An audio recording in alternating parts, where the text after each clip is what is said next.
Circles are pretty common things to be described using parametric equations. Let's take a look at this particular example. We have the formula right here, and let's draw the circle here in the xy plane. So we have the center of the circle given by a certain pair of coordinates, x naught, y naught, and you can see they show up in the formula here and here. So let's just suppose that this is my x naught and this is my y naught. And so this would be the center of the circle, and I leave it as an open circle because it's not part of the circle itself. The circle describes the edge, the boundary of the circle. Okay, and what we'll do is we have a radius r, and so the radius would go out in every direction. So this would be here, this would be x naught plus r. It would go out to the left to x naught minus r. It would go up the same distance, y naught plus r, and it would go down the same distance as well to y naught minus r. And of course, the actual circle would contain these 4 points at the edge and the circle of points in between.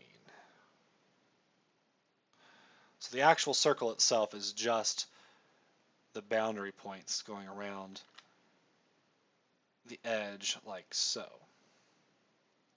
But we can include the rest of this to help us visualize the picture. So here's the radius, r. And why exactly do we get this circle from the equation? Well, I can see this by taking a chart of, let's notice that, hey, we're dealing with theta, first of all. Normally we use the parameter t, but theta is just like a Greek t, basically. And so we'll just treat theta like we would treat the variable t.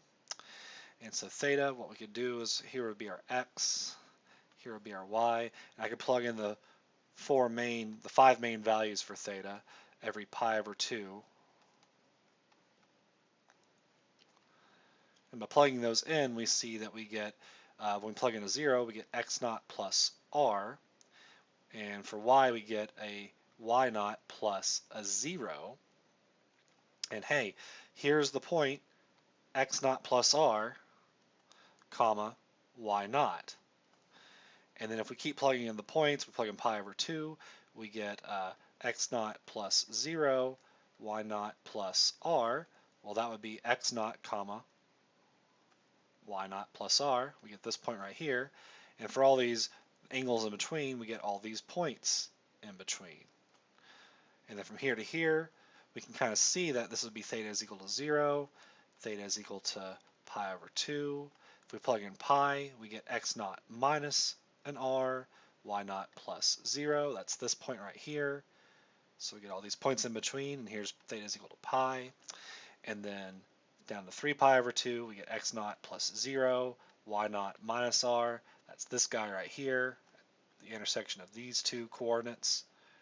So all these points go down to theta is 3 pi over 2. And then finally at 2 pi, it's the same thing as 0, x naught plus r, y naught plus 0. That would get us looped back around to theta is equal to 2 pi at the same point. And that's why we go all the way from 0 to 2 pi. We are duplicating this one single point here, but that's okay. So if this looks familiar, starting at 0 here on the right and going counterclockwise, that's because this is really just a special case of the unit circle. The unit circle is the case where x naught, y naught is the origin, 0, 0, and the radius is equal to 1. Then what do we get? We get x is equal to 0 plus 1 cosine of theta, y is equal to 0 plus 1 sine of theta. This is exactly the unit circle that we've used for ages to know what the values of sine and cosine are from a circle, from -1 to +1.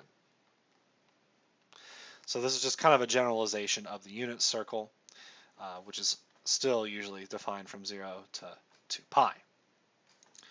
Okay, let's put this to work.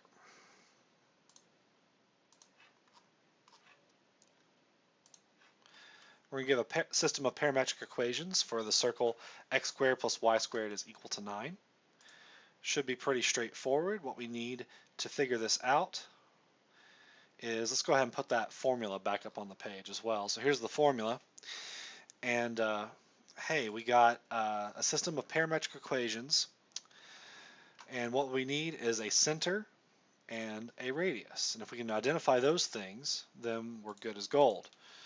And so to get the center here, what we'll need to do is we'll need to split up the equation of this circle into the usual equation that we're used to seeing for a center. It would be x minus a squared, y minus b squared, and the center of the circle would be that a and that b. That'd be the center. Okay, but what are we dealing with? X squared plus y squared. This is the easiest thing to do in the world, because we're just going to say, to get an x squared, all we need is x minus a 0. And to get y squared, we just need y minus a 0. So I'll replace the a and the b with zeros. Oh, here we go. 0 and 0. That gets me the x squared plus the y squared. And there's my center, 0, 0. That'll be my x naught and my y naught for the formula. Okay, what about the other side? Well, remember that it's x minus a squared plus y minus b squared is equal to radius squared. So to get the radius, we'll just have to remember that, well, hey, 9 is just 3 squared. So the radius is just going to equal 3. That's my r. Okay, so we've split up this formula into the right format. X minus x naught squared plus y minus y naught squared is equal to r squared. And now we're just going to put it into the parametric equation formula. So we have that here, x equals x naught plus r cosine of theta. And that will get me x is equal to, well, x naught is just 0 plus r is equal to 3 cosine of theta. So x is equal to 3 cosine. Y has the same formula but with sine instead.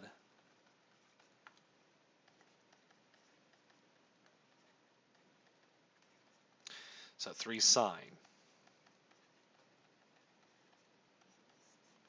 The last thing we need to throw in here is, in order to get exactly one rotation of the circle, we need to say that theta is between 0 and 2 pi. If we don't do that, then we're doing multiple rotations of the circle, and we just want one rotation. Unless otherwise, we're told otherwise that we need multiple rotations, we should just get us one rotation, and that'll take care of it right here. You can always check your work by just plugging in some theta values and get your x and your y values out of them. If you plug in the main theta values, 0, pi over 2, pi, 3 pi over 2, and 2 pi, you plug them into x, which is the 3 cosine here. You can check my work, but I think you should get 3, 0, negative 3, 0, 3. And if you plug it in for y, which is 3 sine of theta, you should get 0, 3, 0, negative 3, and 0. And if we plot those points,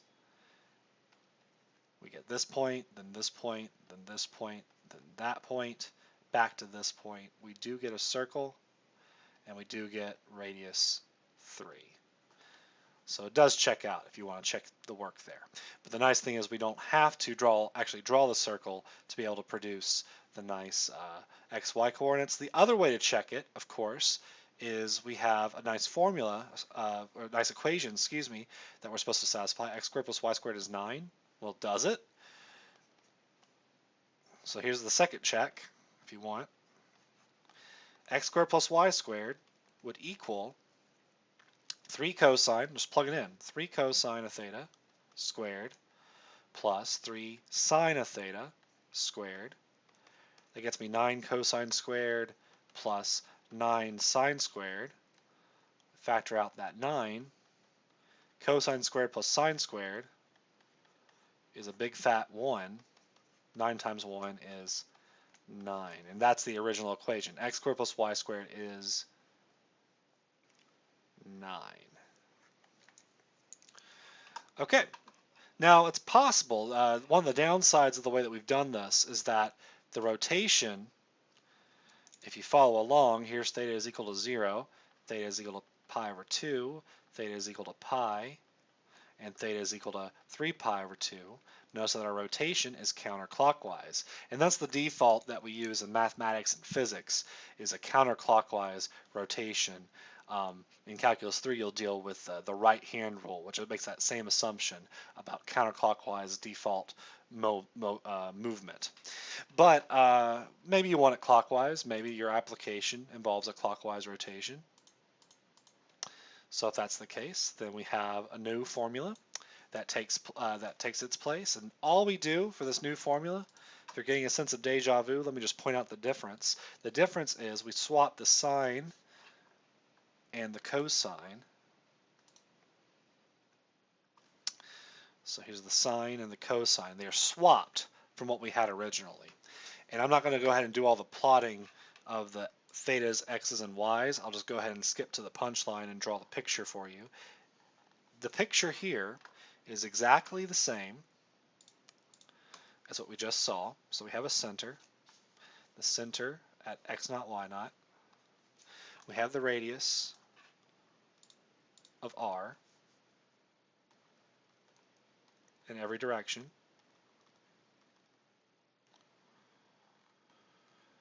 The difference is if you switch your sine and your cosine here, so instead of using, we usually think of x going with cosine, but we've swapped it. Now x is going with sine. What does that actually mean for us? What it means is that instead of starting on the right, we're going to start on the top. This is where theta is equal to 0. And it's going to go clockwise. Down here to theta is equal to pi over 2. Clockwise further to theta is equal to pi.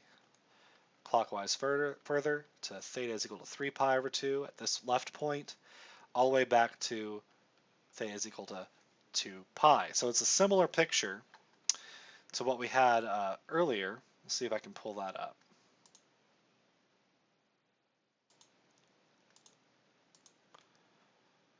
It's kind of covered up here, but you can see that here in this original picture, we started here on the right going counterclockwise, but here, if I get rid of that, now you can see that we were starting here on the right going counterclockwise, back from 0 back to 2 pi. But in our new picture, we start at the top and we go clockwise. Okay, so that's all well and good. Let's put it to the test with a problem.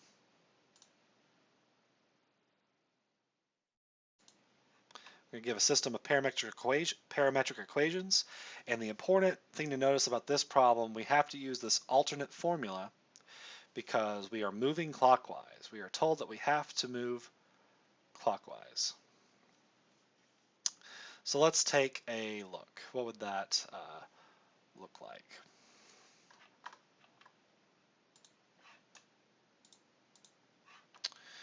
All right. Well, first things first, I see here I have my center. It's already in the nice factored format that I need it to be in. Here's my center.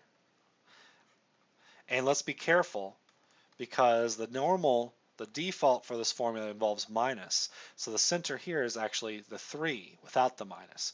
Because of this plus that's here, we need to treat this as actually a minus a negative. So we have 3 comma negative 4 as going to be our center.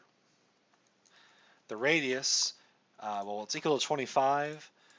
Well, that means that our radius is going to be 5. That's the square root of 25. So there's our center and there's our radius. So let's go ahead and plug everything into the formula. So we have x is equal to x naught. This is my x naught, my y naught, and my r.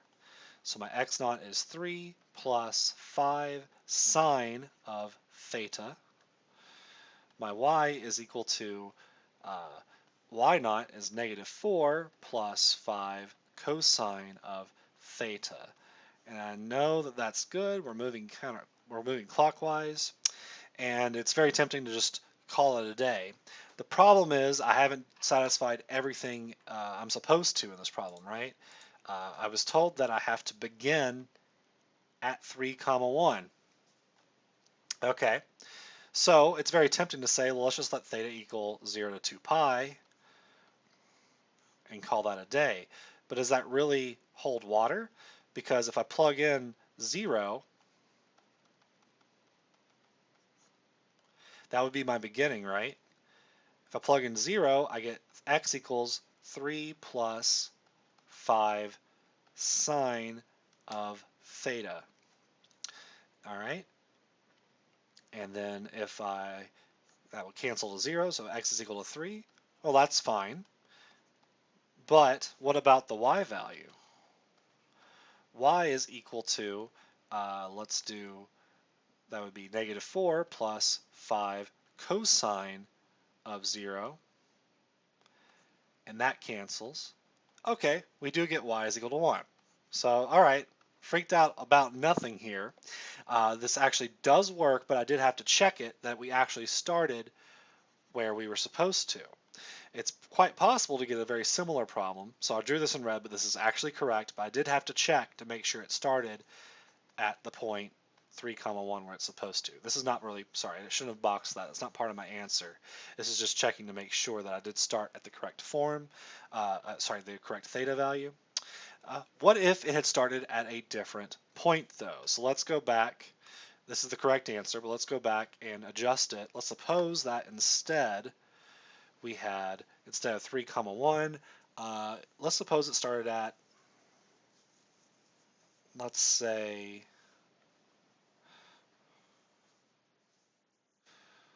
I have to come up with one that actually works. Hang on just a second. 3, -9. That's a good one. So it still starts at 3, but now the y value gets messed up. So now it's a new same problem, but it starts at 3, -9.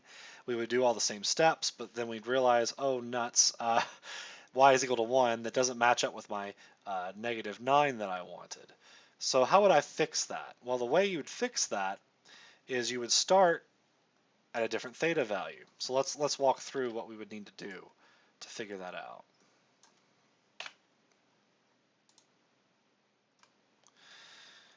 So what I would do would be this. I would take, hang on a second. I would take 3 and set it equal to 3 plus 5 sine of theta. That's what I want, right? That's the starting theta. To get the starting theta, I would plug in the x value that I want, and then I would cancel a 3 on both sides. I get 0 is equal to 5 sine of theta, divide by 5 to get 0 as sine. And then how can I get a 0 value for sine? Well, there's lots of different possibilities. Theta could be, it could be 0, or it could be pi, or it could be 2 pi, or it could be negative pi. There's lots of options, So it's going to be one of these guys. I'll write the negative pi over here. Okay? But how am I going to whittle that down? Well, let's plug into the other one. I want to get -9 for my y. So let's plug in -9 is equal to -4 plus 5 cosine of theta. And then I'm going to add 4 to both sides. To get -5 is 5 cosine of theta. And then I'm going to divide by 5 on both sides to get -1 is cosine of theta. Now to get cosine of theta to equal -1, I need to use, it could be pi, or it could be negative pi, or it could be 3 pi. Basically any of these angles, you can add 2 pi or subtract 2 pi as much as you want to get different options. And so now what I'm going to do is I'm going to say, okay, I need an angle that works for both of these. And it actually does not matter which one I pick. but I'd like to pick the smallest one as possible. So I could have picked pi for both of these. I could have picked 3 pi for both of these actually, but I'm just going to choose negative pi because they're all the same angle anyway. So I'm going to start with the negative pi. Now I want a full rotation, so what do I need to do? I need to start at the negative pi, and I need to go up a full rotation. That's add an extra 2 pi. But negative pi plus 2 pi, that's just positive pi. So that's how I would take this and get it to start at that new different point.